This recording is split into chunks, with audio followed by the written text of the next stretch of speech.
Ja, se da, ampak moraš biti vztrajen.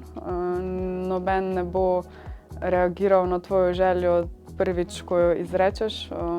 Pač razumljivo je, da vsa ministrstva so zasuta z neštetimi problemi in naloga politika je, da prepriča, da je njegov problem tisti, ki je najbolj pomemben.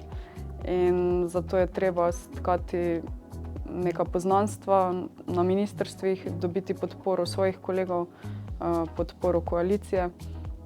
In pač to je proces, ki traja, ne smeš pa takoj obupati in moraš si izbrati neko sprejemljivo število teh problematik, ki so ti prednostne, in se jim bolj posvetiti kot mogoče katerim drugim. In mogoče je to najtežje, da si izbereš res 3 prioritete v mandatu in se pomiriš sam s sabo, da mogoče česa drugega ne boš uspel urediti.